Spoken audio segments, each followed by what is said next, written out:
మాతృదేవోభవ. మిథున రాశి వారికి ఈ వారం అనగా 28/1/2024 నుండి 3వ తారీఖు ఫిబ్రవరి నెల 2024 వరకు గ్రహ సంచారం ఏ విధంగా ఉంది, అందులో ఎన్ని గ్రహాలు మనకు అనుకూలంగా ఉన్నాయి, ఎన్ని గ్రహాలు కొంచెం ప్రతికూలంగా ఉన్నాయి, వాటి వల్ల కలిగేటువంటి ఫలితాలు ఏ విధంగా ఉంటాయి అనేటటువంటి విషయాల గురించి ఒకసారి మనం చర్చించుకునేటువంటి ప్రయత్నం చేద్దాం. ఇంకా మిథున రాశి వారికి, కర్కాటక రాశి వారికి తృతీయంలో కేతువు చాలా సుఫలితాలు ఇస్తూ ఉంటాడు. మనం వృత్తి చేసేటటువంటి వృత్తి దగ్గర కానీ, లేకపోతే వ్యాపారం దగ్గర కానీ, ఉద్యోగం దగ్గర కానీ, ఇంటి చుట్టుపక్కల వాళ్ళు కానీ అన్ని రకాలుగాను మనకి చాలా సహాయ సహకారాలు అందిస్తూ ఉంటారు. కుజుడి వల్ల, ఈ కేతు వల్ల, మనకి తృతీయ కేతు వల్ల మనకు ఆ విధమైనటువంటి ఫలితాలు వస్తూ ఉంటాయి. అలాగే షష్టమంలో కుజుని వల్ల మనకి ఆరోగ్యం బాగుండటము, మన అప్పు ఇచ్చినటువంటి డబ్బు తిరిగి రావటము, లేదా మనం ఎవరైనా అప్పు అడిగి ఉన్నట్టయితే వారు ఇదిగో అదిగో తిప్పుతూ ఉన్నటువంటి వారు కూడా ఈ వారం మనకి ఆ ధనాన్ని సమకూర్చే అవకాశం ఉంటుంది. అలాగే షష్టంలో బుధ సంచారం కూడా జరుగుతోంది. ఆ బుధుని వల్ల కూడా మనకి రుణ బాధలు తీరేటటువంటి అవకాశము, రుణాలు పుట్టేటువంటి అవకాశము, ఉద్యోగ స్థలంలో, వ్యాపార స్థలంలో, వృత్తి స్థలంలో ఒక అడుగు ముందు పడేటువంటి అవకాశాలు చాలా స్పష్టంగా గోచరిస్తూ ఉన్నాయి. ఇకపోతే షష్టమంలో శుక్రుడు, 3 గ్రహాలు ఉన్నాయి, కుజుడు, బుధుడు, శుక్రుడు. అయితే ఈ శుక్రుడు వల్ల కొంచెం ప్రతికూలంగానే ఉన్నాడు. శుక్రుడు వల్ల మనకి ఏంటంటే కొంచెము సౌకర్యాలు, ప్రతి వారం మనం అనిపించేటటువంటి సౌకర్యాలు, వాహన సౌఖ్యం కావచ్చు, మరొకటి కావచ్చు, కళ్ళకి సంబంధించి కావచ్చు, ఏమైనా సరే ఈ శుక్రుడు వల్ల మనకి కలిగేటటువంటి ఫలితాలు మాత్రం మనకి దగ్గరకు వచ్చినట్టే వచ్చి జారిపోతూ ఉంటాయి. 6వ స్థానంలో ఆయన సంచారం వల్ల. ఇక పోయినట్టయితే 7వ స్థానంలో, సప్తమ స్థానంలో రవి ఉండటం ద్వారా మనకి కొంచెము భార్య, పిల్లలు, కుటుంబ సభ్యులు మన మాటని కొంచెం విన్నట్టుగా నటిస్తారు కానీ వినకపోవటము, ఆ విధంగా కుటుంబంలో కొంచెము చిన్నపాటి పొరపచ్చాలు రావటము. ఆరోగ్యకారకుడు కాబట్టి కొంచెం అనారోగ్య సమస్యలు కూడా పొడచూపేట అవకాశం ఉంటుంది. పితృకారకుడు కాబట్టి మన తండ్రి గారికి కొంచెం అనారోగ్యం రావటం కానీ, లేదా వారు మనల్ని మందలించడం కానీ, అటువంటి తండ్రి గారు వారు మనం మందలించడం లాంటి చిన్న చిన్న సమస్యలు చోటు చేసుకునేటువంటి అవకాశం ఉంటుంది. అలాగే అష్టమంలో శని నడుస్తున్నది. ఈ అష్టమంలో శని అనేటువంటిది ఎంత శుభ ఫలితాన్ని ఇవ్వదండి. ఆ శుభ ఫలితాన్ని మాత్రం ఇస్తూ ఉంటుంది. దీన్ని మనం నిజంగా చెప్పాలి అన్నట్టయితే జాతక రీత్యా అయితే అది వేరనుకోండి. ఇక్కడ మనం గోచారం కాబట్టి ఇది ఇక్కడ ఒక 2 రోజుల పాటు ఉంటుంది. ఈ రవి మనకి శుభ ఫలితాన్ని ఏ విధంగా చూసినప్పటికీ కూడా కొంచెము గడ్డు పరిస్థితిగా 2 రోజులు కొంచెం ఇబ్బంది పెట్టే అవకాశం ఉంటుంది. మళ్ళీ అక్కడి నుంచి చంద్రుడు ఎప్పుడైతే తప్పుకుంటాడో అక్కడి నుంచి 2 రోజుల తర్వాత మళ్ళీ వారం రోజులు కూడా మనం పెద్ద ఇబ్బంది పెట్టే పరిస్థితులు ఉండవండి. చంద్రుడు మళ్ళీ అక్కడి నుంచి 2.5 రోజుల్లో అక్కడి నుంచి కదిలి మళ్ళీ కర్కాటక నుంచి సింహంలో ప్రవేశించిన వెంటనే ఆయన యొక్క స్థానం మళ్ళీ సప్తమంలోకి వెళ్ళిపోతుంది. కాబట్టి అక్కడ 2 రోజులు మాత్రం కొంచెం ఇబ్బంది పెడతాడు. ఆ 2 రోజులు కొంచెం తట్టుకుంటే సరిపోతుంటుంది. ఇక పోయినట్టయితే ఇక భాగ్యస్థానంలో రాహు ఉన్నాడండి. భాగ్యస్థానంలో రాహు ఉండటం కూడా మనకి ప్రతికూలమైనటువంటి ఫలితాలు ఇస్తాడు, అనుకూలమైనటువంటి ఫలితాలు ఇవ్వడం. అలాగే కొంచెం అనవసర ప్రయాస, ఊరికినే తిరగటము, నీచజన సహవాసం, అదే మన ఫ్రెండ్స్ లో చాలా రకరకాల మనుషులు ఉంటూ ఉంటారు. మన మిత్రుల బృందంలో మంచివాడు ఉంటాడు, చెడ్డవాడు ఉంటాడు.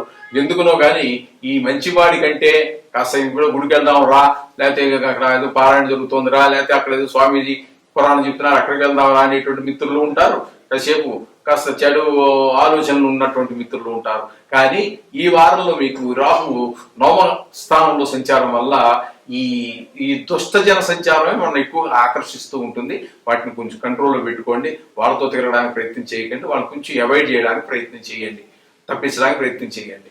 ఇక దశమంలో గురువు కూడా మనకి అనుకూలమైనటువంటి ఫలితాలు ఇవ్వజాలరండి.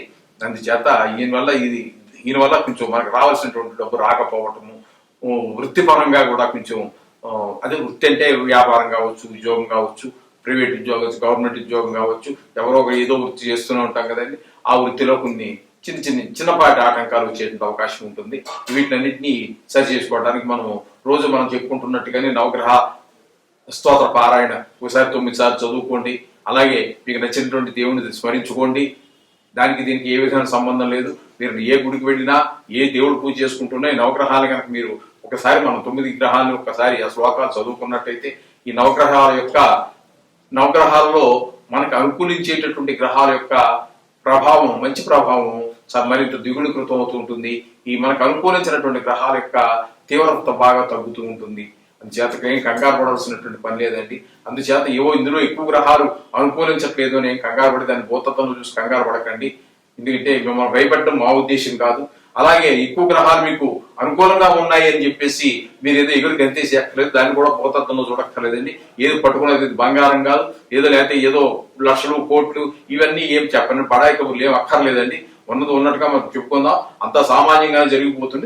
సహజంగా ప్రకృతి ప్రారంభమైన దగ్గర నుంచి, సృష్టి మొదలైన దగ్గర నుంచి జరుగుతున్నటువంటి వ్యవహారమే. ఒక్కసారిగా ఈ రకమైనటువంటి యోగాలు జరగాలి అంటే మనం జాతకంలో పెట్టి చూపించుకుంటే అక్కడ తెలియాల్సిందే గాని గోచారంలో మాత్రం యోగాలు ఉన్నట్టుగా మరి నా పరిజ్ఞానం సాగించే మార్పు లేదండి.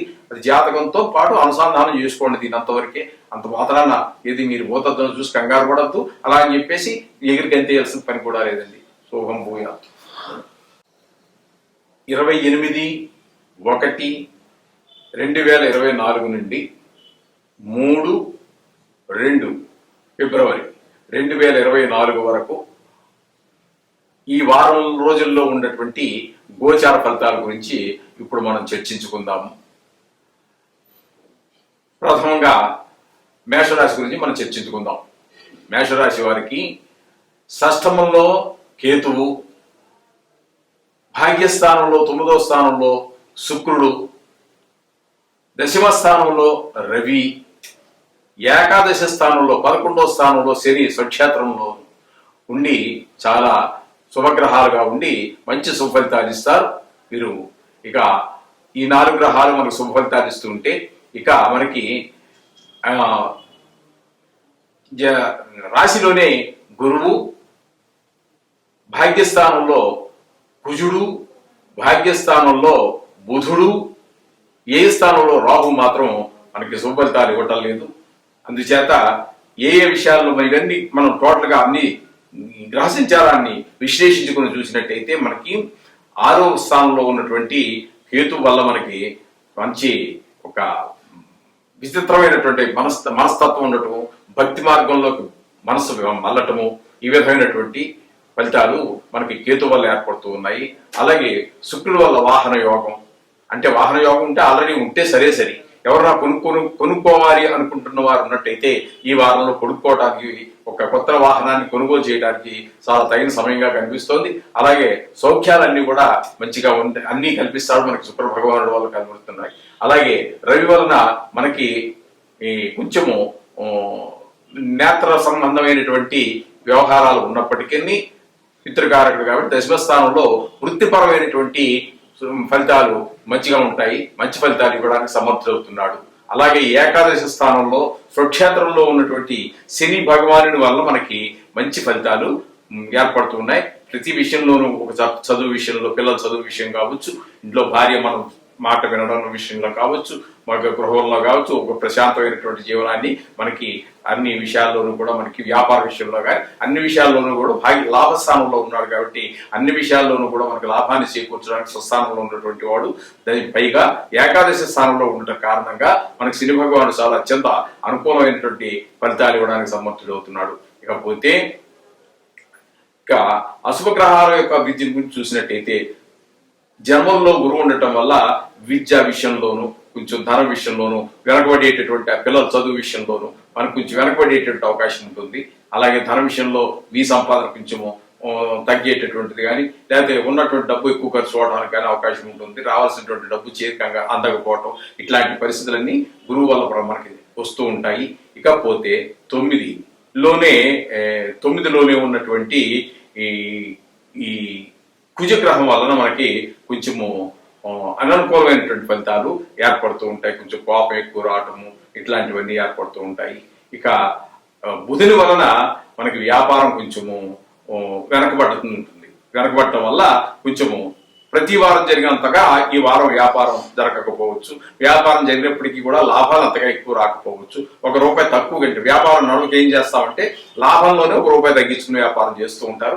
ఆ విధంగా కొంత రాబడి తగ్గేటటువంటి వ్యాపారం ద్వారా వచ్చే తగ్గేటట్టు వ్యాపారంలో కొంచెం ₹1 తగ్గేటట్టు అవకాశాలే మెండుగా కనపడుతూ ఉన్నాయి. ఇక 12లో రాహు గ్రహం యొక్క సంచారం ద్వారా మనకి ఏంటంటే కొంచెము నీచజన సహవాసం ఇట్లాంటివి కొంచెం ఎక్కువగా ఊర్లు తిరగడం, పని లేకపోయినా అంటే పని ఏదో ఉందనుకుని వెళ్తారు, అక్కడికి వెళ్ళినా కూడా మీరు ఊరికే తిరిగి రావడం అవుతుంది కానీ ఆ పని అయితే కాదు. ఈ విధమైనటువంటి కొన్ని వృధా సంచారం అన్నమాట. ఈ వృధా సంచారము ఇవన్నీ కూడా రాహు వల్ల మనకు జరుగుతూ ఉంటాయి. అందుచేత అక్కడికి వెళ్ళటమా ఊరు వెళ్ళటమా మానటమా అనేటటువంటి దాన్ని 1-2 సార్లు ఆలోచించుకుని ప్రయాణం చేసినట్టయితే అనవసరమైనటువంటి ఖర్చులు కొన్ని మనకి తగ్గేటటువంటి అవకాశం కూడా ఉంటుందండి. ఈ విధంగా ఈ వారం యొక్క మనకి సుఫలితాలు అన్నిటి వేరే చేసుకుని ఆచితూచి మనకి ఏ గ్రహాలు అనుకూలిస్తున్నాయి, ఏ గ్రహాలు అనుకూలించినందుకు మనం చెప్పిన దాన్ని బట్టి మీరు ఆలోచించుకుని ఒక అడుగు ముందుకు వేసుకుంటూ వెళ్ళండి. అలాగే రోజు మనం ప్రతిసారి చెప్పుకుంటున్నట్టుగానే ఈ యొక్క నవగ్రహాల యొక్క స్తోత్రం మాత్రం రోజు చదువుకోండి, వీళ్ళని బట్టి గుడికి వెళ్ళండి. ఈ విధంగా చేసుకున్నట్టయితే చిన్న చిన్న దోషాలు అవి కూడా పోతూ ఉంటాయి. బాగున్నటువంటి గ్రహాలు, అనుకూలమైనటువంటి గ్రహాలు మరింత సుఫలితాలు ఇస్తూ ఉంటాయి. అందుచేత ఈ విధంగా చేసుకుని ఈ వారం రోజుల యొక్క ప్రయాణం గమనం అంతా కూడా శుభప్రదంగా జరగాలి అని కోరుతూ శుభం భూయాత్.